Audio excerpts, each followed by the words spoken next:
juda ma'qul keldim. Mana ikkitasini ham yoqib, tekshirib oldingiz. Qarang, siz men birinchi marta ko'rishimiz, yaqin kunlarda kelyapsiz biz oldimizga. Kun keldim Beksolgani. Beksolgan. Ha, to'g'ri.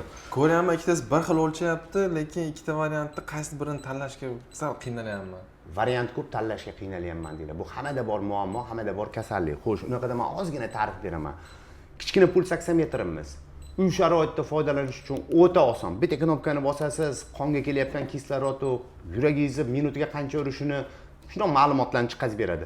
Ikkinchi puls oksometrimiz. Bu professional puls oksometr. Nimaga professional? Hozir men sizga ichini ochib ko'rsataman. Xo'sh, buni ko'proq shifoxonalarimiz, klinikalarimiz olib ishlatishyapti. Sababki mana kattagina displeylari bor. Mana bunaqa idishdan iborat. Qo'shimchasiga buni mana hozir ulab olganlar mana qo'llariga nasatkalari bor 3 xil. Mana yoshi kattalar uchun, yoshi o'rta yoshlilar uchun va novorожденный chaqaloqlar uchun nasatkalar alohida. Qo'shimchasiga Wi-Fi orqali telefonga ulansa bo'ladi va kompyuterga ulanib qo'shimcha ma'lumotlarni olsa bo'ladi. Sizga savolim, qanaqa yoshli odamga olmoqchisiz puls oksometrni? Men buvimga olmoqchiman. Buxonga olmoqchi ekanlar. Yoshlari katta, qiynalib nima qilasiz bunaqa nasatkalar bilan? Mana eng qulay. Bitta knopkani bosasiz, hamma ma'lumotni bu joyingiz ko'radilar. Agar mahsulotimiz kimnidir qiziqtirgan bo'lsa, Telegram gruppamga kiring, rasmi bilan narxini yozib qo'yaman обязательно bugun. Aloqadamiz.